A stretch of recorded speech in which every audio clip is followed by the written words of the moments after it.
안녕하십니까. 한동안 잘 지내셨습니까?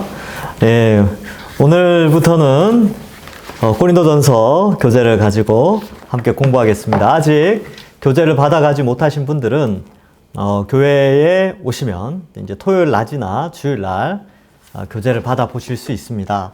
그래서 교재가 약간 업그레이드 됐으니까 좀 참고하시고요. 또 글씨도 많이 커졌습니다. 글씨가 전에는 좀 작았는데 좀 크게 해서 보시기에 편하도록 그렇게 했습니다. 그리고 이제 보시면 뒷면에 QR코드도 넣어서 여러분 그 스마트폰에 QR코드 읽는 어플리케이션이 있죠. 그걸로 이렇게 하면 그 쉽게 이제 홈페이지에 들어가서 보실 수 있도록 그렇게 해놨습니다. 예, 하여튼 오늘부터는 이제 고린도전서 시작하는데 기도하고 시작하겠습니다. 하나님 감사합니다. 오늘부터 우리 개인 성경 연구 고린도전서를 시작하게 됩니다. 성령 하나님께서 지혜와 명철을 주셔서 이 고린도전서를 통하여 교회에 대해서 더욱더 많이 알아갈 수 있는 귀한 시간 되게 하여 주옵소서. 감사드리옵고 예수님의 이름으로 기도하옵나이다. 아멘. 예. 고린도전서를 하게 된 배경은요, 제가 이제 그렇게 계획을 했습니다. 교회에 부임을 하면, 어쨌든 담임 목사는 교회를 어떻게 이끌어 갈 것인가에 대한 비전을 제시를 해야 되거든요.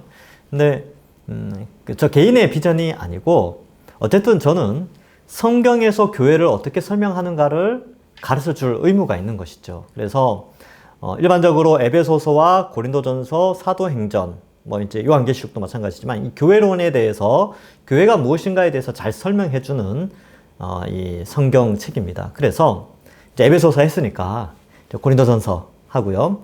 그 다음에 이제 끝나면 이제 사도행전. 그러니까 에베소서와 고린도전서는 편지지 않습니까? 그런데 사도행전은 스토리란 말이죠. 이제 서사, 이야기죠, 이야기. 그러니까 그러한 부분은 또 어떻게 공부를 해야 되는가도 그때 가서 공부하고 또한 교회가 무엇인가에 대해서 또 계속해서 한번 좀 살펴보려고 합니다. 자, 이제 한번 볼까요? 1페이지 보시면 뭐 PBS 어떻게 하나요? 우리 지난번에 이게 에베소서 초반부에도 이 내용이 있습니다. 그대로 똑같은 내용인데 일단 성경의 권위에 대해서 좀 인정할 필요가 있죠.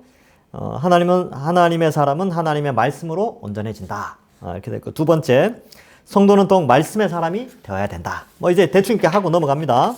이 페이지 보시면 성경 해석을 위한 훈련은 반드시 필요하다. 그래서 지금 이제 훈련하는 거예요. 옛날에 이제 성경 연구가 어렵다고 생각했는데 번역이 다 되어졌습니다. 한글로 다 번역이 됐고요. 역사적 배경을 이해할 수 있도록 많은 자료가 준비되어 있고, 옛날에는 서점에 가서 뭐 배경 주석이나 이런 거 막 샀어야 되는데 여러분 지금 안 사도 돼요. 왜 안 사도 되냐면 여러분 요즘 인터넷으로 검색을 하면 웬만한 거는 그냥 대충 다 할 수 있어요. 물론 이제 이단들을 통해서 나온 것들은 좀 구분해야 되지만 일반적으로 이제 역사적 배경에 대한 설명들을 좀 이렇게 사람들이 블로그나 뭐 이런 개인 홈페이지를 통해서 이렇게 많이 올려놨기 때문에 그런 것들을 조금씩 참고하면 됩니다. 이 신학적 장애, 요거는 뭐냐면 이제 내가 지금 연구하는 본문이 성경 66권 안에서 문맥적으로 어떻게 해석될 것인가 이런 부분인데, 이런 것들은 이제 우리 목회자들이 요거 이제 공부해가지고 가르쳐주는 부분입니다. 그러니까 여러분들이 할 수 있는 것은 이 언어적 장애와 역사적 문제의 장애점을 해결할 수가 있어요. 그래서 언어적 장애는 그냥 읽고 정리하면 되는 거죠. 우리가 하듯이. 자, 뭐 성경 연구에 새로운 주장이 나오는데 뭐 이건 예수 안 믿는 사람들 이야기고, 세 번째 2페이지 제일 밑에 성경 해석자의 어려움. 우리가 죄에 오염되어 있어요. 죄성과 오염된 시각과 특정 권력 의지가 들어간 주장의 개입. 이게 뭐냐 하면 전에도 한번 말씀을 드렸는데 왜 목사님은 이렇게 해석합니까? 다른 분은 이렇게 해석을 하는데, 근데 이렇게 해석하는 부분이 먼저 머릿속에 있으면요, 그 해석을 바르게 지도를 해줘도 옛날에 가지고 있던 배경 지식, 그것 때문에 처음에 이것을 잘 안 받아들이려고 그래요. 그래서 그런 게 있어요. 그러니까 어머니로부터 신앙 영향을 많이 받으신 분들은 신학을 공부해도 그 신학을 선별적으로 선택해서 고르는 걸 제가 많이 봤어요. 그러니까 어머니가 기도원 신학을 가지고 있는 거예요. 그러니까 약간 신비주의적이고 뭐 치료하고 뭐 하여튼 그런 것들에 교육받은 목사님들은요, 신학교에서 아무리 그런 것들을 막 바르게 해주고 교정을 해줘도 나와서 목회할 때 보면 자기 어머니 신학의 영향을 엄청 많이 받아 있는 거예요. 그러니까 제가 그런 걸 보면서, 야, 이게 먼저 주입되어져 있는, 그 주장, 신학 해석, 성경 해석의 그 관점이 굉장히 크구나. 그러니까 어릴 때부터 어떤 신앙 교육을 받는가가 굉장히 중요한 거예요. 그래서 제가 여기 이 페이지 제일 밑에 죄성 오염된 시각, 특정 권력 의지가 들어간 주장의 개입 이렇게 돼 있죠.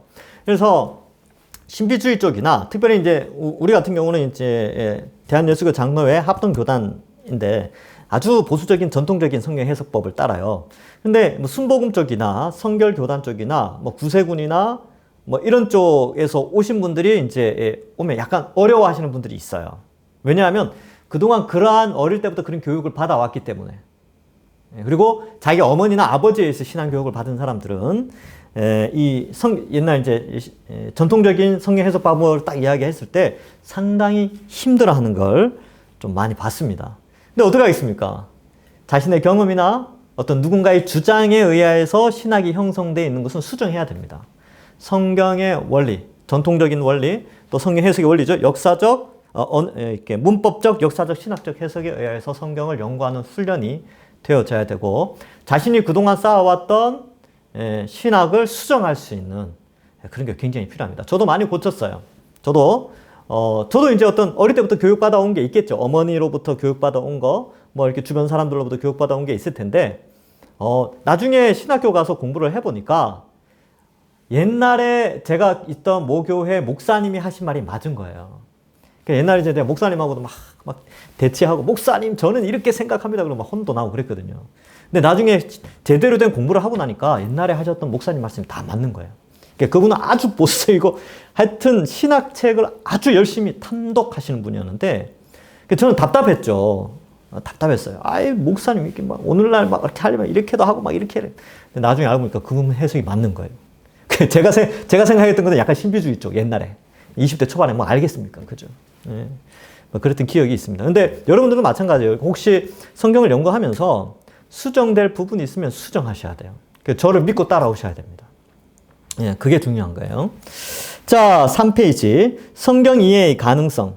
성경과 성경 해석에 대한 기초적 이해. 하나님은 말씀하시는 분이시다. 누구에게? 우리에게. 뭐 이렇게 되어 있죠. 그래서 뭐 하나님 말씀하시니까 우리는 이해할 수가 있어요. 성경 권위와 성격. 성경은 하나님이 쓰신 거죠.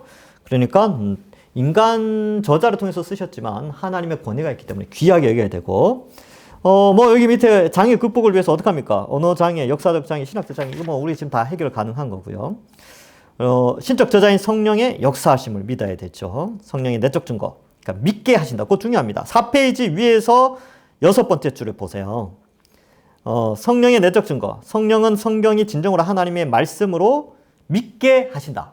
이거 중요하죠. 이거 은혜 설명할 때 이야기했는데, 내가 믿은 것 같은데, 이거 십자가 복음할 때 하는구나. 토요일 날. 지난주 토요일 강의에 이런 게 있었어요.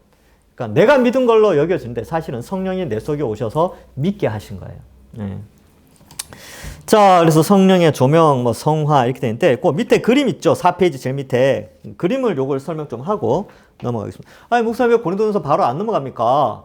왜 바로 안 넘어가냐면 이번 주 주일날은 고린도전서 설교를 하지 않습니다. 66주년 기념 설교였기 때문에 원로 목사님 설교하시죠. 그 다음 주에 고린도전서 1장을 하기 때문에 제가 오늘 좀 여유가 있어요. 근데 이 부분도 아주 중요합니다. 한번 에베소서 초반에 했지만 다시 한번 하고 넘어가겠습니다. 여러분, 우리가 성경을 해석할 때는 이 성경이라는 게 이렇게 있죠. 성경. 근데 나라는 존재가 이걸 해석을 하는데, 근데 전제가 있어요. 뭐냐면 나라는 존재는요, 죄에 물들어 있습니다. 죄. 예. 원죄를 가지고 태어나고 죄에 물들어 있죠. 두 번째로는 시대 정신에 물들어 있어요.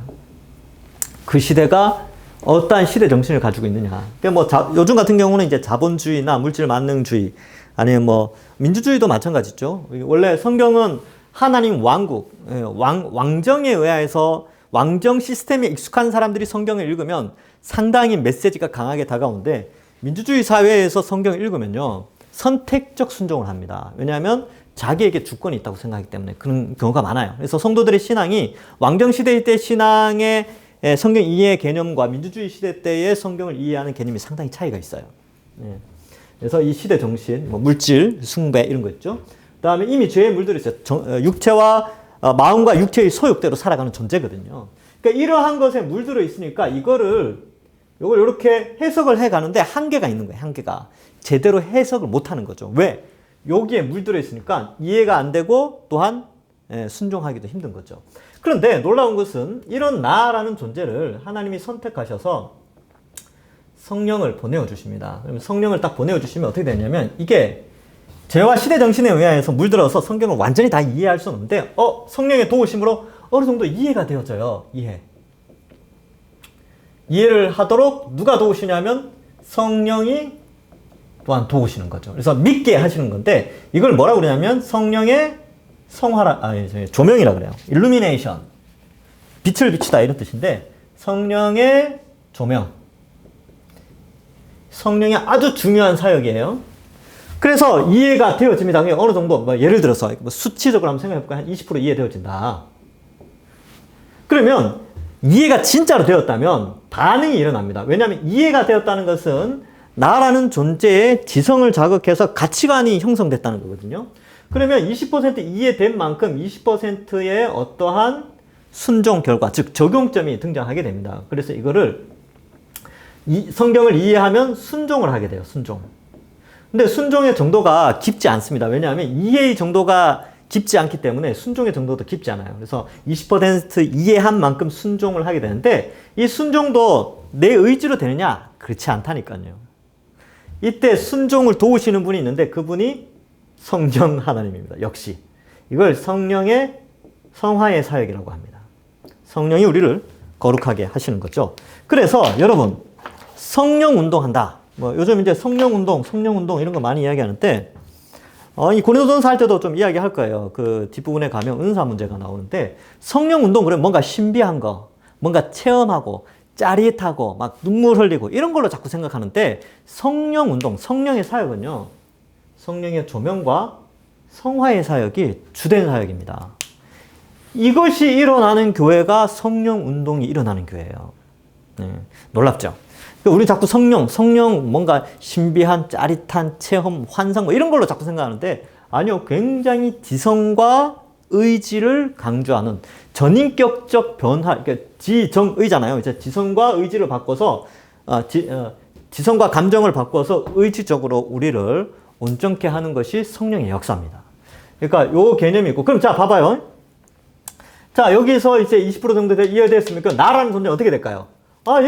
죄성이 좀 떨어지겠죠.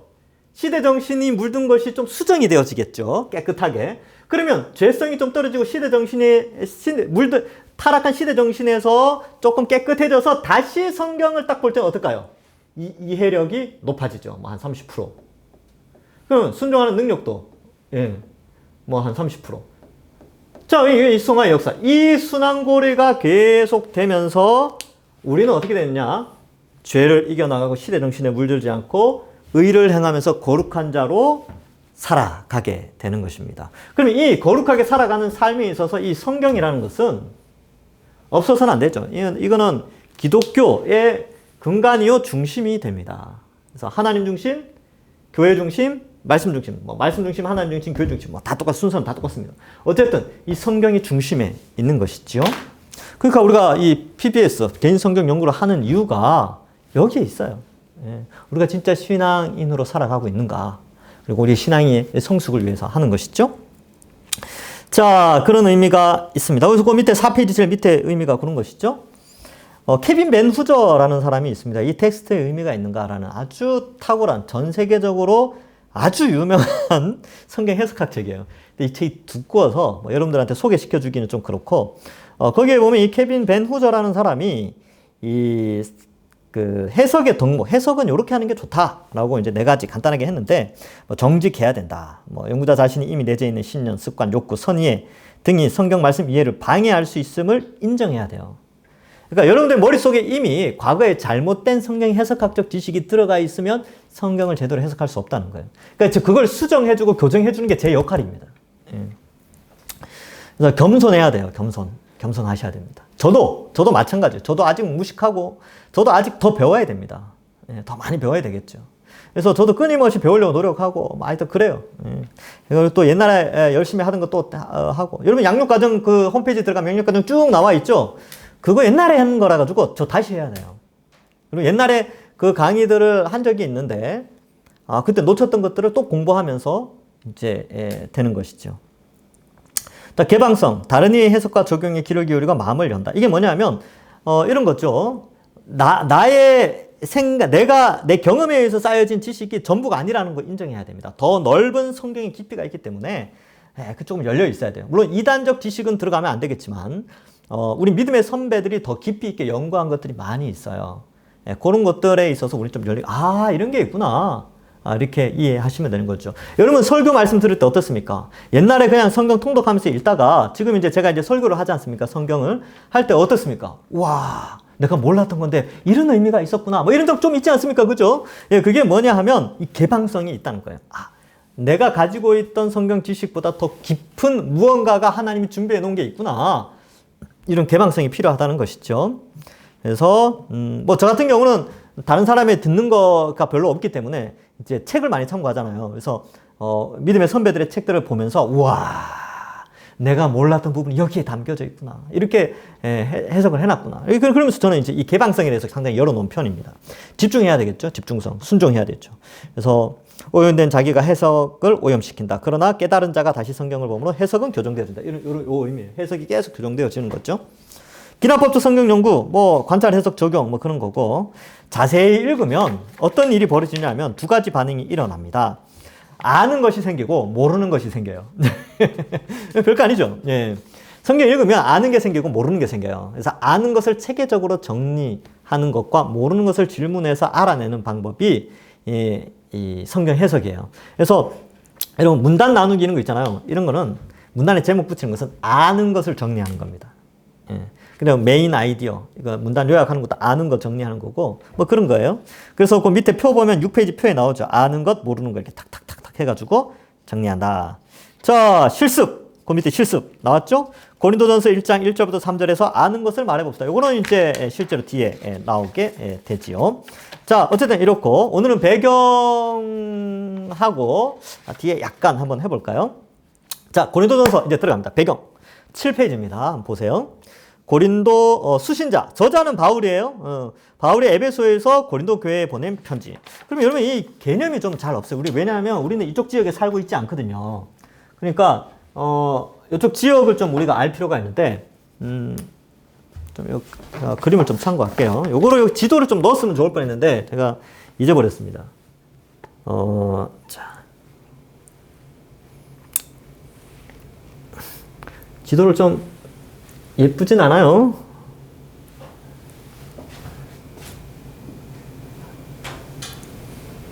이렇게 돼 있고, 아이고.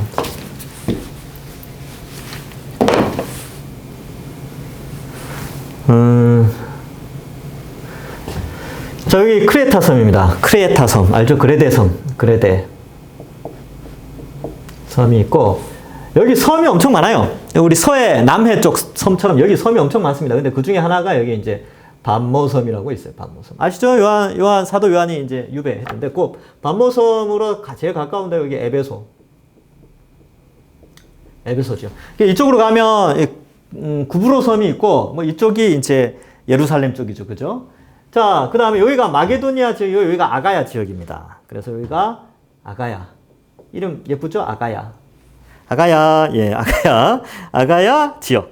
여기가 마게도니아 지역. 마게도니아 지역. 여기가 이제 아테네. 아덴이라고 성경에 되어 있고요. 고린도가 어디에 있냐면, 여기 있어요, 여기. 고린도. 스파르타 있죠, 스파르타. 스파르타 여기 있습니다. 스파르타. 원래 이제 스파르타와 아테네가 동맹 관계가 있었는데, 옛날에 이제 페르시아 시대 때 페르시아가 이렇게 해서 이렇게 쳐들어와요. 이렇게 배 타고. 근데 이제 아덴이랑 스파르타가 힘을 합쳐서 그리스 3차 전쟁인데, 힘을 합쳐서 이 페르시아를 물리쳐야 되는데, 마침 그때가 그 종교 기간이었어요. 그러니까 아테네에서 섬기는 신에 의하여서 아테네 군대가 움직일 수 없을 때였어요. 그러니까 스파르타는 그 신을 믿지 않거든요. 그리고 스파르타가 그 신에 의해서 좌우되지 않고 얘네들은 자기 힘을 믿는 사람들이라서 아테네의 도움 없이 페르시아군을 이제 막았던 전쟁이 그게 그 유명한 테르모필레, 테르모필레 전쟁이죠. 테르모필레. 그래서 테르모필레가 어떻게 되어 있냐면 여기도 이제 섬이 이렇게 되어 있는데 이쪽 지역 여기에 테르모필레. 제가 왜 테르모필레를 이야기하냐면요. 테르모필레 전투가 그 영화 300에 보면 그 왕 있잖아요. 그죠? 예, 그 왕이 여기서 군대를 끌고 가서 여기서 전투를 치러요. 그래서 여기서 다 죽죠. 300명 정도 다 죽는 거예요. 그리고 아테네 군대가 내려오지만 요 밑에 살라미스 해저 섬 있는 그 근처에서 페르시아가 지게 됩니다. 하여튼 그런 배경이 있어요. 하여튼 배경은 이렇습니다. 자, 어쨌든 고린도는 여기 있고 에베소는 여기 있어요. 그러면 에베소 이제 고린도를 개척하고 1년 6개월 동안 있었는데 여기서 문제가 발생합니다. 그러니까 여기서 사람을 보내요. 이렇게 바울이 여기 있다는 소식을 알고, 그래서 이제 이 고린도 전서가 그 이야기를 듣고 편지를 다시 보내게 되는 것이죠. 자, 뭐 그런 의미가 있습니다. 그래서 지역 이름이에요. 여러분 우리 뭐 경기도, 뭐 충청도 이렇듯이 이 아가야는 넓은 지역 이름을 의미합니다. 아가야 지역, 마게도니아 지역, 그리고 여기가 아시아 지역, 무시아 지역 이렇게 돼요. 무시아 지역, 아시아 지역. 그러니까 이 아시아 지역에 7교회가 있었던 것이지요. 자, 이런 지역적 배경을 좀 알고 한번 또 볼까요? 자, 에베소에서 고린도 교회에 보낸 편지. 수신자는 고린도 교회 성도예요. 고린도 교회는 사도 바울이 2차 전도 여행 중 18개월이나 머물며 세운 교회다. 고린도라는 도시는 아테네가 포함된 아가야 지역에 있으며 현재의 그리스 국가에 포함된다. 아가야 지역을 관할하는 로마 총독부가 이곳에 있을 정도로 고린도는 당시 아가야 지역 최고의 도시였다. 해상 도시거든요. 여기 여기 이제 지중해를 끼고 있는 도시거든요. 아테네랑 고린도가. 그러니까 이 고린도는 굉장히 발전한 도시입니다. 그러니까 요즘 말로 치면 아주 살기 좋은 동시예요. 기록연대는 AD 55년경. 자, 배경. 사도 바울은 에베소에 머물 때 글로에의 집 편으로 고린도 교회에서 분열이 있다는 소식을 들었다. 이 외에도 스데바나와 브드나도와 아가이고가 고린도 교회가 보낸 편지를 들고 바울을 방문했다. 16장 17절에 나와요. 그 편지에는 이제 문제가 여러 개, 고린도 교회에 문제가 발생한 거죠. 바울이 떠나고 나서 결혼은 어떻게 할 건가? 결혼 문제, 우상 제물 문제, 그 다음에 은사 문제, 그리고 헌금 문제, 그리고 아볼로의 귀환과 또 그 뒤에 가보면 이 외에도 교회 안에 음행하는 자의 문제, 세상 법정 송사 문제, 예배에서 여자의 문제, 성만찬 문제, 부활 문제, 한 10가지 정도의 문제가 발생했어요. 뭐 이러한 것들에 대한 소식이 전해져서 이 질문을 하게 되는데 그것에 대한 답변이다. 자, 그 밑에 좀 볼까요? 바울은 에베소에서 이와 같은 여러 문제와 질문에 대한 답변으로서 고린도 전서를 썼다. 근데 이 고린도 전서 안에 있는 문제가요, 오늘날 한국 교회 문제랑 아주 비슷합니다. 아주 비슷해요. 원래 역사는 반복되죠. 그러니까 이 메시지가 오늘날 우리에게도 굉장히 잘 적용됩니다. 자, 두 번째 패러그래프, 두 번째 문단. 바울은 고린도 전서를 보내기 전에 이미 또 다른 서신을 보냈던 것 같다. 5장 9절에. 그 최초의 편지에는 음행하는 자들을 사귀지 말라는 내용이 있었다. 그런데 고린도 교인들이 이 권면을 세상 사람들과 상종도 하지 말라는 뜻으로 오해해서 그래서 바울은 그것을 잘 이해하도록 다시 설명하고 있습니다. 주요 내용. 고린도 전서는 고린도 교회가 질의한 여러 문제에 대한 답변이다. 그죠? 고린도 전서는 예수 십자가 복음으로 돌아갈 것에 대한 강력한 요청이다. 고린도 교회가 직면한 여러 문제, 곧 분열이나 교만이나 음행의 허용이나 세상 법정 송사 등의 문제가 발생한 것은 예수 십자가 복음에서 떠났기 때문이다. 복음에서 떠나면 교만해지며 말씀 밖으로 넘어간다. 그리하여 마음대로 행하며 악한 길에 선다. 교회는 십자가에 못 박히신 그리스도, 곧 십자가 도 위에 견고하게 서서 모든 것을 바라보고 분별하고, 이제 뭐가 더 들어갔죠, 그렇죠? 하여튼 오타 났습니다. 해결하려고 할 때 온전히 세워진다. 그러니까 교회 안의 모든 문제는 하나님께서 바울을 통해서 하시는 말씀은 십자가와 연결시키면 해결된다는 거예요. 십자가를 기억하고 십자가의 원리, 십자가의 삶, 십자가의 길, 이것을 함께 걸어가기만 하면 교회 안의 모든 갈등과 이런 것들은 다 해결될 수 있다는 거죠. 예. 그래서 키워드, 이 고린도전서 전체의 키워드는 십자가입니다. 예. 십자가를 알아야 돼요. 그러니까 이 십자가를 알아야 된다는 것은 복음을 알아야 된다는 것이지요. 그러니까 이 토요일마다 이제 복음 강좌를 하는데 이 복음 강좌는 몇 년에 한 번씩 계속 반복해서 제가 하려고 합니다. 자꾸 들어야 돼요.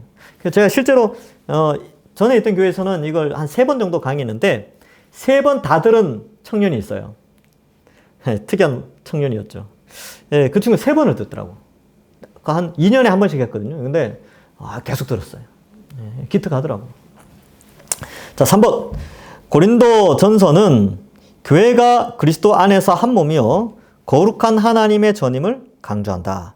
그러기에 성도는 겸손하고 충성스럽게 섬기며 거룩하게 살아가고 악한 자를 교회에서 쫓아내야 한다. 예.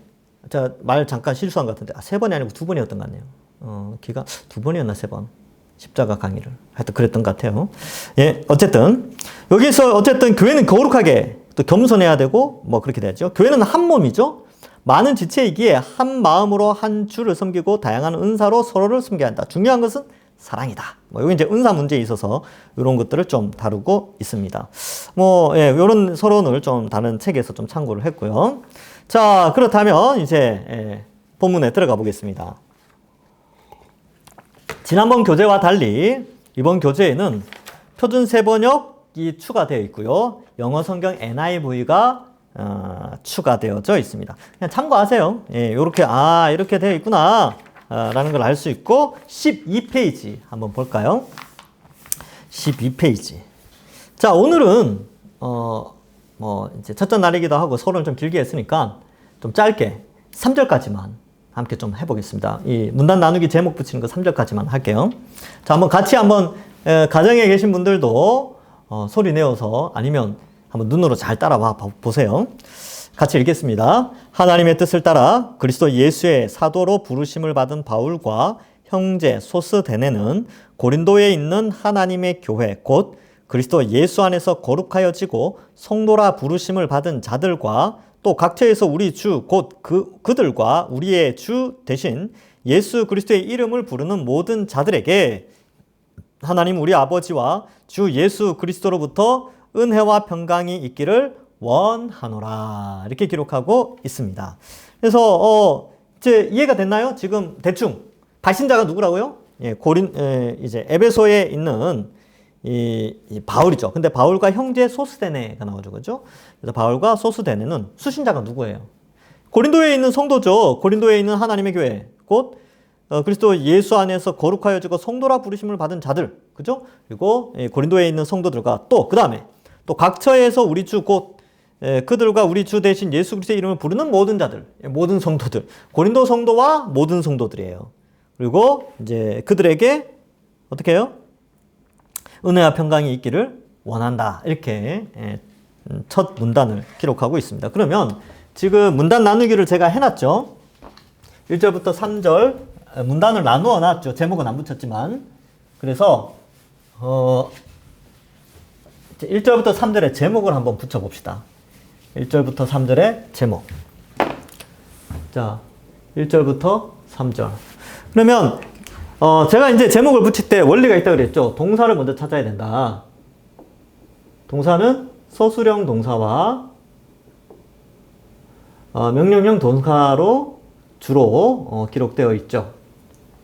그래서 명령형 동사가 좀 큰 의미를 가지고 있고 서술형은 뭔가를 설명하는데 바울 서신에 있어서 이 서술형은 복음을 설명할 때 많이 써요.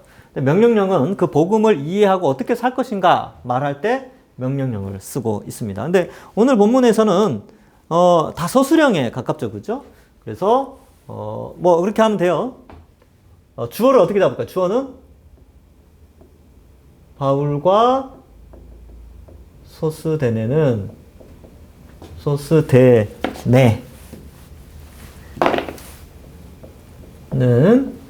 어때요? 원한다 이렇게 되죠. 원한다 끝에 은혜와 평강이 있기를 원한다 이럴 거 아닙니까, 그죠? 바울과 소스데네는 은혜와 평강이 있기를 원해요. 누구에게? 바울과 소스데네는 고린도 성도와 모든 성도에게 하나님과 예수님의 은혜와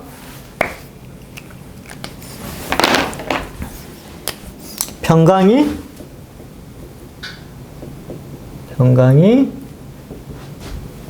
있기를 원한다.